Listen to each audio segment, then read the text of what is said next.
आप सोच भी नहीं सकते हैं कि एक हॉट लड़की कॉन्ट्रैक्ट किलर है और वो लाशों का ढेर लगा देती है। चलिए मूवी की शुरुआत करते हैं। मूवी के स्टार्टिंग में हम जी नाम की एक लड़की को देखते हैं जो पेरिस के एक छोटे से घर में रहती है। उसे यहाँ रहते हुए 20 साल हो चुके थे। जी एक अनाथ है। वो 18 साल तक एक आश्रम में रहती थी। फिर जी लोगों को मारने का कॉन्ट्रैक्ट लेती है। यही जी का प्रोफेशन है। वह अपने मिशन को पूरा करके यानी लोगों को मारकर एक चर्च में आती रहती है। तभी एक माफिया का बॉस आता है जो उसे मिशन देता रहता है। वह उसे बताता है कि आज रात तुम्हें एक मिशन कंप्लीट करना है।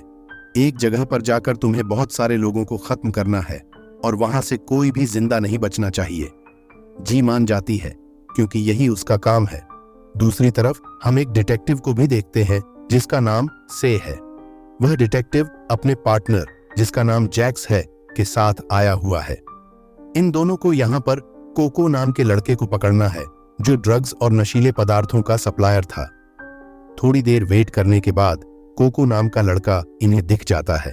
दोनों जल्दी से उस लड़के को पकड़ लेते हैं लेकिन उसके पास वेपन था। वह जैक्स के ऊपर गोली चला देता है और वहां से भागने में कामयाब हो जाता है, लेकिन डिटेक्टिव से किसी तरह करके उसे वहां से जाने नहीं देता और डिटेक्टिव कोको को पकड़ने में कामयाब होने ही वाला था। तभी कोको एक छोटे बच्चे को उठा लेता है। डिटेक्टिव मजबूरी में कोको को गोली मार देता है जिससे कोको वहीं मारा जाता है। सीन कट होता है और हम जी को देखते हैं। जी यहाँ के एक शॉप में जाती है जहाँ एक टेलर काम करता है। टेलर यहाँ पर जी का सूट बनाता है और जी हमेशा इसी टेलर से अपने सूट सिलवाती है। टेलर का बनाया हुआ सूट पहनकर जी एक बार के अंदर चली जाती है। वहां उसे एक लड़का मिलता है जिसका नाम सर्ज है। वहां एक लड़की भी थी जिसका नाम जैन था जो गाना गा रही थी। जैन को पता चलता है कि उसका बॉयफ्रेंड कोको मारा जा चुका है। जी यहाँ सर्ज से बोलने लगती है, मेरे बॉस का तुमने कुछ चुराया है और वो चीज तुम उसे वापस कर दो। लेकिन सर्ज बोलता है, हम इस तरह से काम नहीं करते, मैं वो चीज तुम्हें वापस नहीं दूंगा। तभी जी अपने कपड़ों में छिपी हुई तलवार निकालती है और उसी तलवार से सर्ज के ऊपर हमला कर देती है और जी सर्ज को बहुत खतरनाक तरीके से मार देती है। लेकिन वहां सर्ज के गुंडे भी थे जो जी पर हमला कर देते हैं, लेकिन जी तलवार चलाने में माहिर थी इसलिए वह कई लोगों को मार देती है। किसी को बंदूक से तो किसी को तलवार से मारने लगती है। देखते ही देखते जी ने वहां लाशों का ढेर लगा दिया था। जी वहां जैन नाम की एक लड़की को देखती है जो एक जगह गिर जाती है। गिरते ही उसके सिर पर चोट लग जाती है जिससे जैन को दिखना बंद हो जाता है। अब वहां सारे गुंडे मारे जा चुके थे। जब जी जैन को मारने के लिए उसके पास जाती है तो जैन बोलती है, मुझे कुछ नहीं दिख रहा। जी को पता चलता है कि यह तो एक छोटी बच्ची है और उसे कुछ भी नजर नहीं आ रहा है। इस वजह से जी उसे नहीं मारती और बाहर से चली जाती है। जी अपना काम पूरा करके जो स्टार्टिंग में चर्च दिखाया गया था उसी चर्च में वापस चली जाती है। इसी बीच माफिया बॉस चर्च के अंदर आता है और गुस्से में बोलता है, तुमने कॉन्ट्रैक्ट पूरा नहीं किया। मैंने कहा था कि वहां जितने भी लोग हैं सबको खत्म करना है, लेकिन तुमने एक लड़की को छोड़ दिया। जी जवाब देती है, वह तो एक छोटी सी लड़की थी। बॉस फिर बोलता है, चाहे कुछ भी हो उसे भी मरना था। अब किसी तरह उस लड़की को मारना होगा। जी बोलती है, ठीक है मैं ये काम कर दूंगी। उधर हम डिटेक्टिव से को देखते हैं जिसे ऑफिसर एक ऑफिस में बुलाते हैं। वह बोलते हैं, तुम्हें कोको को नहीं मारना था क्योंकि उससे और भी जानकारी मिल सकती थी। डिटेक्टिव से कहता है, उसने एक छोटे बच्चे को बंदूक के निशाने पर रखा था, इस वजह से मुझे उसे गोली मारनी पड़ी। इसके बाद से का दोस्त आता है और बताता है, जिस वक्त तुमने कोको को मारा उस वक्त उसके हेडफोन में एक म्यूजिक बज रहा था जो जैन नाम की लड़की गा रही थी, और जिस बार के अंदर वह लड़की गा रही थी उसी बार में भी लोगों की हत्या हुई है। हम जी को देखते हैं जो अब हॉस्पिटल पहुंच चुकी है। असल में वह जैन को मारने के लिए आई है और वह बताती है, मैं यूएस एम्बेसी से आई हूं। अब जैन को तो कुछ दिखता नहीं, इस वजह से जी उसकी दवाइयों में जहर मिला देती है ताकि जैन मर जाए। लेकिन जैन कहने लगती है, अगर मुझे मौका मिलेगा तो मैं अपनी मां से माफी मांगूंगी और अपनी गलतियां सुधारने की कोशिश करूंगी। जी को जैन पर दया आ जाती है और वह दवाई में इंजेक्ट किया गया जहर रोक देती है। तभी डिटेक्टिव से वहां पहुंचता है और जी से मिलता है। जी अपना नकली नाम बताती है।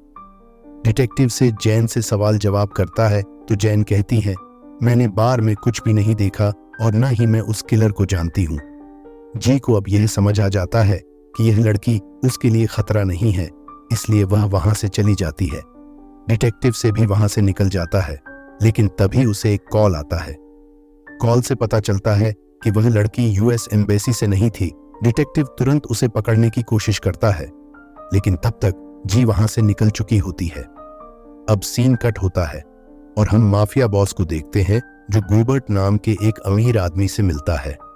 गुबर्ट कहता है, मुझे $75 मिलियन का नुकसान हुआ है और मुझे किसी तरह इसकी भरपाई करनी होगी। फिर वह आगे बताता है, एक प्रिंस नाम का आदमी पेरिस आया है और उसके पास बहुत सारी महंगी ड्रग्स हैं।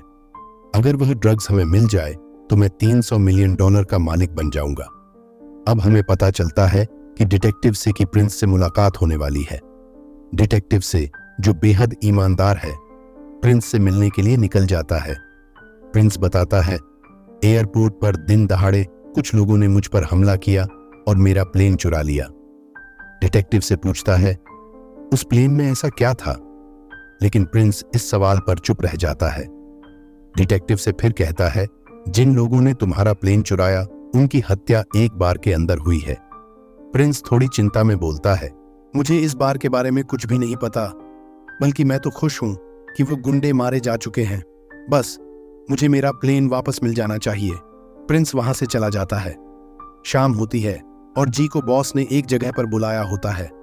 बॉस गुस्से में कहता है, तुमने अपना काम पूरा नहीं किया। क्या तुम भूल गई हो कि मैंने ही तुम्हें सहारा और रहने की जगह दी थी? तुम तो एक अनाथ, भूखी प्यासी सड़कों पर पड़ी थी और जिस आदमी के साथ तुम थी वो आदमी तुम्हारा फायदा उठाना चाहता था। इसी वजह से मैंने तुम्हें अपने साथ रखा, लेकिन तुमने अपना काम अधूरा छोड़ दिया। तुम जैन नाम की लड़की को नहीं मार पाई। जी जवाब देती है, उस लड़की को कुछ भी नहीं पता। ऊपर से वो अंधी हो चुकी है और पुलिस को भी कुछ नहीं बता रही। बॉस फिर गुस्से में कहता है, ठीक है, मैंने अपने आदमियों को भेजा है, वो तुम्हारा अधूरा काम पूरा कर देंगे, यानी अस्पताल में जाकर जैन को मार देंगे। ये सुनकर जी गुस्से में वहां से निकल जाती है। वह तेजी से एक बाइक उठाती है और बॉस के आदमियों के पीछे लग जाती है। वह गुंडों की गाड़ी को ट्रैक करके उन पर हमला कर देती है, उनकी गाड़ी का एक्सीडेंट करवा देती है और तेजी से अस्पताल की ओर बढ़ती है। अस्पताल पहुंचते ही वह जैन से कहती है, कुछ लोग तुम्हें मारने आ रहे हैं। लेकिन तभी बॉस के आदमी भी अस्पताल में पहुंच जाते हैं और दोनों पर फायरिंग करने लगते हैं। उसी वक्त डिटेक्टिव से भी अस्पताल पहुंच जाता है, जो जैन से मिलने के लिए आया था। वह भी बॉस के आदमियों पर गोली चलाने लगता है। जी किसी तरह जैन को बचाते हुए उसे एक सुरक्षित जगह ले जाती है। वहीं डिटेक्टिव से फिर आकर कहता है, तुम तो मुझे मासूम दिख रही थी, लेकिन तुम तो एक किलिंग मशीन निकली। आखिर तुम इस लड़की को क्यों बचाना चाहती हो? जी इस सवाल का कोई जवाब नहीं देती और डिटेक्टिव को बेहोश कर देती है। फिर वह जैन को अपने छुपे हुए घर पर ले जाती है। वहां वह जैन से कहती है, तुम यहां सुरक्षित हो, इस जगह पर तुम्हें कोई नहीं ढूंढ सकता। साथ ही वह पूछती है, ये लोग तुम्हें क्यों मारना चाहते हैं? जैन कहती है, मुझे खुद भी इस बारे में कुछ नहीं पता। फिर जी जैन को चर्च में ले जाती है और उसे गन पॉइंट पर लेकर बोलने लगती है, मुझे सच सच बताओ, आखिर तुम्हें क्या पता है? जैन जवाब देती है, मैं कोको नाम के आदमी के साथ रहती थी जो मेरा बॉयफ्रेंड था, लेकिन वह ड्रग्स की सप्लाई करता था। एक दिन उसने वैन में बहुत सारा ड्रग्स छुपाया था और उसे एक पुराने गैराज में छिपा दिया। मैं भी उसी वैन में थी, लेकिन मुझे पेरिस के बारे में ज्यादा नहीं पता, इसलिए मुझे नहीं मालूम कि वो गैराज कहाँ है, लेकिन वो वैन अभी भी वहीं है। सीन कट होता है और हम एक होटल के अंदर बॉस, गुबर्ट और प्रिंस को देखते हैं। प्रिंस कहता है, डिटेक्टिव से मुझसे पूछताछ करने के लिए आया था। उसने मुझसे पूछा कि वहां चोरी किस चीज की हुई थी, लेकिन मैंने उसे कुछ नहीं बताया। मुझे नहीं पता कि चोरी किसने करवाई और उन लोगों को मरवाया किसने। प्रिंस आगे कहता है, पुलिस ने मुझे तुम्हारी फोटो भी दिखाई थी, लेकिन मैंने तुम्हारे बारे में कुछ नहीं बताया। गोबर्ट हंसते हुए बोलता है, तुम पुलिस वालों से डरते हो? मैं नहीं डरता। मैंने 17 साल की उम्र में अपने पिता को मारा था। वो प्रिंस पर गुस्सा करता है और बॉस से कहता है, जी को जल्दी से एक नया मिशन दे दो। इसके बाद सीन जी के पास शिफ्ट होता है। बॉस जी से पूछता है, उस लड़की का क्या हुआ? जी कहती है, वो लड़की तो मैंने मार दी और मैं अपना काम खुद करती हूं। तुमने अपने आदमियों को क्यों भेजा? बॉस कहता है, क्योंकि तुम अपना काम ठीक से नहीं कर रही थी, इसलिए मैंने अपने आदमियों को भेजा। अच्छा हुआ कि तुमने उस लड़की को मार दिया। तुम्हारे लिए एक और मिशन है, लेकिन उसके बारे में बाद में बताऊंगा। वहीं हमें पता चलता है कि जी ने जैन को मारा नहीं है, बल्कि उसे छुपा कर रखा है। अगले सीन में डिटेक्टिव से को उसके ऑफिसर बुलाते हैं और कहते हैं, तुम प्रिंस के घर पर गए थे और अब तुम उस पर ही शक कर रहे हो।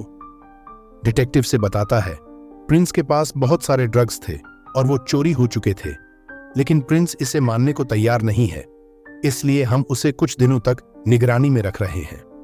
फिर डिटेक्टिव से का दोस्त कहता है, बार के अंदर जो लड़ाई हुई थी, हमने उसकी फोटो चेक की है। वह लड़की अपना हुलिया बदल बदल कर लोगों की हत्या करती है और वह एक ही शॉप से खाना लेने जाती है। डिटेक्टिव से कहता है, फिर तो हमें उसे पकड़ना होगा। जब जी शॉप से खाना लेकर बाहर निकलती है तो डिटेक्टिव से वहां पहुंच जाता है और वो यहां पर उसे अरेस्ट कर लेता है। उसे अरेस्ट करके पुलिस स्टेशन में लाया जाता है। डिटेक्टिव जी उससे पूछता है, वो लड़की तुमने कहां छुपा रखी है? वो घबराकर जवाब देती है, नहीं, उसके बारे में मुझे कुछ नहीं पता। फिर थोड़ी बातचीत के दौरान जी डिटेक्टिव से पूछती है, क्या तुम्हें कभी गोली लगी है?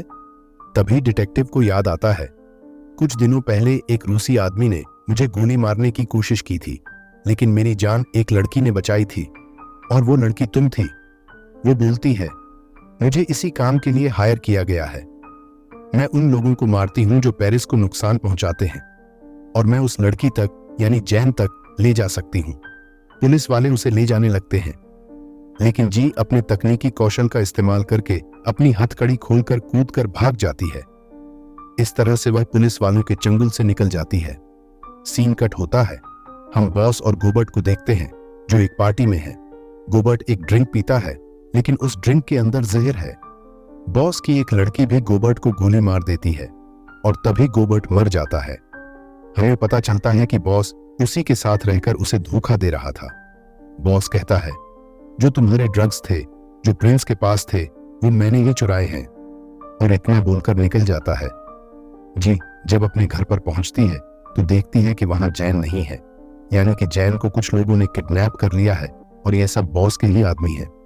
जब डिटेक्टिव अपने ऑफिस में पहुंचता है तो उसके कैबिन में बहुत सारे ड्रग्स मिलते हैं। पुलिस वालों को लगता है कि डिटेक्टिव भी ड्रग्स वालों से मिला हुआ है। बाकी के पुलिस वाले भी उसके पीछे पड़ जाते हैं। डिटेक्टिव यहां से भाग जाता है। फिर हम जी को देखते हैं। जी उस टेलर के पास जाती है। टेलर बताता है, कुछ गुंडे मेरे पास आए थे और उन लोगों ने मुझे बहुत मारा। उन्होंने एक नंबर देके गए हैं और कहा है कि इसे कॉल करके ये बोल देना कि तुम्हारा सूट बनके तैयार हो गया है। जी समझ जाती है। वो बॉस के पास जाती है और पूछती है, तुम्हें मेरे बारे में पता कैसे चला? बॉस बोलने लगता है, जो 300 मिलियन का ड्रग्स है सिर्फ उस लड़की को ही पता है कि कहां पर रखा है, इसलिए मैंने उसे किडनैप किया है। अगर तुम उसे जिंदा देखना चाहती हो तो तुम्हें मेरे लिए एक काम करना होगा। बॉस आगे बताता है, वो डिटेक्टिव बहुत ईमानदार आदमी है और तुम्हें उसे किसी तरह से मारना होगा। मैं वादा करता हूं बाद में जैन को छोड़ दूंगा। जी यह काम करने के लिए मान जाती है। वह स्नाइपर लेकर एक बालकनी में पहुंच जाती है। यहां पर डिटेक्टिव आता है, लेकिन तभी जैक्स भी आ जाता है जो उसका पार्टनर होता है। जी जैक्स को कॉल कर देती है और कहती है, तुम्हारा सूट तैयार हो चुका है, तुम आकर ले जा सकते हो। जैक्स अपना फोन डिटेक्टिव को दे देता है। हमें पता चलता है कि बॉस ने एक और स्नाइपर भेजा है। जी यहां पर डिटेक्टिव को गोली मारने की बजाय जैक्स को गोली मार देती है। जो बॉस ने स्नाइपर भेजा था वो जी को गोली मार देती है, लेकिन जी ने पहले से प्लान कर रखा था। ये गोली एक डमी पुतले को लगती है, जी को नहीं लगती, और इस वजह से जी बच जाती है। जी डिटेक्टिव और जैक्स तीनों एक कार में निकल जाते हैं। फिर जी और डिटेक्टिव जैक्स से पूछने लगते हैं, तुमने वो ड्रग्स कहां छुपाए हैं? और जैन कहाँ है? पहले तो जैक्स नहीं बताता, तो डिटेक्टिव बोलता है, तुम्हें बताना ही होगा, अगर तुम नहीं बताओगे तो थोड़ी ही देर में मर जाओगे क्योंकि तुम्हें गोली लगी हुई है। डिटेक्टिव की यह धमकी सुनकर जैक्स घबरा जाता है और बताता है, ड्रग्स उस गोदाम में है। दोनों वहां पहुंच जाते हैं जहां ड्रग्स रखे हुए हैं और वे उस वैन को लेकर चर्च की ओर बढ़ते हैं। चर्च में पहुंचते ही बॉस भी वहां आ जाता है। बॉस और जी के बीच जोरदार फाइट शुरू हो जाती है। इस बीच हम डिटेक्टिव को देखते हैं जो वैन में एक बड़ा बम लगा देता है। जी यहां से बाहर निकल जाती हैं ताकि जैन को बचा सके, लेकिन अचानक बॉस के बहुत सारे गुंडे वहां आ जाते हैं और जैन को गोली मार देते हैं। जी को इन गुंडों से लड़ना है और जैन को भी बचाना है। तभी डिटेक्टिव वहां पहुंच जाता है जो गुंडों को एक एक करके गोली से धुन देता है। वैन में लगा बम फट जाता है और सारी ड्रग्स जलकर राख हो जाती है। वे जल्दी से जैन को उठाकर चर्च के अंदर छुपा देते हैं, लेकिन बॉस के गुंडे अभी भी उनका पीछा कर रहे हैं। डिटेक्टिव और बहुत से गुंडों को मार देता है, लेकिन बॉस ने एक खूंखार लड़की को भी साथ लाया था जो लोगों को मारने का काम करती थी। वह लड़की जी के साथ भयंकर लड़ाई करती है। जी को गुस्सा आता है और वह उस लड़की की छोटी पकड़कर उसकी गर्दन तोड़ देती है। वह लड़की वहीं मर जाती है। इसी बीच बॉस डिटेक्टिव को गोली मार देता है और साथ ही जी को भी। जी नीचे गिर जाती है। बॉस का ध्यान भटकाने के लिए जी उससे पूछती है, तुम्हारे जूतों का नंबर क्या है? बॉस जवाब देता है, ये बातें अगले जन्म में। इस दौरान डिटेक्टिव को फायर करने का मौका मिल जाता है। वह जी की ओर अपनी बंदूक फेंक देता है। जी तेजी से बंदूक पकड़ लेती है और बॉस के सिर के बीचों बीच गोली मार देती है। बॉस वहीं गिरकर मर जाता है। ये मूवी यहीं खत्म होती है। चैनल को सब्सक्राइब करना ना भूलें और आपका एक लाइक और सब्सक्राइब मुझे बहुत सपोर्ट करता है।